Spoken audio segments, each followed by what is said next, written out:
আজকে আমার রেসিপি সরস্বতী পুজোর স্পেশাল লাবড়া। Welcome back to my channel শুক্লার রান্নাঘর। প্রথমে আমি একটি ভাজা মশলা তৈরি করে নেব। শুকনো খোলায় শুকনো লঙ্কা, তেজপাতা, গোটা গরম মশলা, ধনে, গোলমরিচ, জিরে, মৌরি সব মশলাগুলো একসাথে আমি একটুখানি ভাজা ভাজা করে নেব। মশলাটা আমার ভাজা হয়ে গেছে, এবার মিক্সিতে একটু গুঁড়ি করে নেব। কড়াইতে সর্ষের তেল নিয়ে নিয়েছি 3-4 চামচ।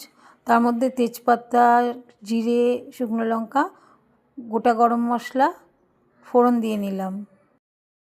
মশলাগুলো ভালো করে নেড়ে চেড়ে যখন সুন্দর গন্ধ বেরোবে তার মধ্যে প্রথমে আলু দেব, তারপর সিম দেব, তারপর মিষ্টি আলু দেব, তারপর বেগুন দেব, এরপর কুমড়ো দেব, তারপর ফুলকপি দেব, তারপর ওটা অল্প একটু বাঁধাকপি দিয়ে কড়াইশুঁটিটাও দিয়ে দেব একসাথে। সব সবজিগুলো ভালো করে একবার নেড়ে চেড়ে মিশিয়ে নেব। মিশিয়ে নিয়ে একটু ঢেকে দেব। ঢাকনা খুলে আদা বাটা, লঙ্কা বাটা দিয়ে দেব। আদা লঙ্কা বাটাটা ভালো করে সবজির সাথে সুন্দর করে মিশিয়ে নেব। সবজির সাথে আদা লঙ্কা ভালো করে মেশানো আমার হয়ে গেছে। এবার আমি দেব 1 চামচ হলুদ, 1 চামচ জিরে গুঁড়ো,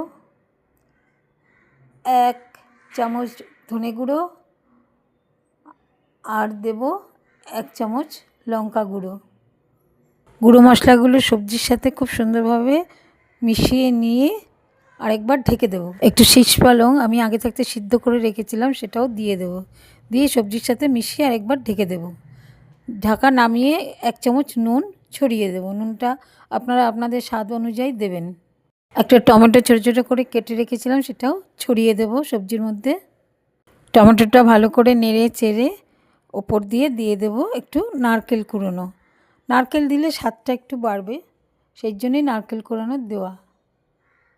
নারকেলটা মিশিয়ে নিয়ে 2 কাঁচা লঙ্কা ওপর দিয়ে দিলাম। সবজিটা অলমোস্ট হয়ে গেছে, তো ওপর দিয়ে 1 চামচ চিনি মিশিয়ে দিলাম, আর ভাজা গুঁড়ো মশলাটাও আমি ওপর দিয়ে ছড়িয়ে দিলাম। দিয়ে ভালো করে সবজির সাথে মিষ্টি আর ভাজা মশলাটা মিশিয়ে নেব। মিষ্টিটা দেওয়া হয় এই জন্যই যাতে ব্যালেন্স হয় সবজির টেস্টটা। নুন মিষ্টি দিয়ে যেন টেস্টটাকে ব্যালেন্স করা হয়, সেই জন্যই দেওয়া। আর ভাজা মশলাতে একটা সুন্দর গন্ধ বেরোবে সবজি থেকে, সেই জন্যই ভাজা মশলাটা। আমাদের লাবড়া একদম রেডি পরিবেশন করার জন্যে। আমি একটি পাত্রে তুলে নিয়েছি পরিবেশন করব বলে। গরম গরম লাবড়া, এর সাথে খিচুড়ি হলে তো আর কোনো কথা হবে না। খুবই স্বাদের জিনিস, বিশেষ করে ভোগে এই লাবড়া আর খিচুড়ি খেতে খুবই ভালো লাগে, সবাই পছন্দ করে। যদি আমার এই লাবড়ার রেসিপিটা আপনাদের ভালো লেগে থাকে, লাইক করবেন, শেয়ার করবেন, সাবস্ক্রাইব করবেন। আর গরম গরম খিচুড়ির সাথে আপনারা এই লাবড়াটি পরিবেশন করবেন। ভালো থাকবেন সবাই, সুস্থ থাকবেন।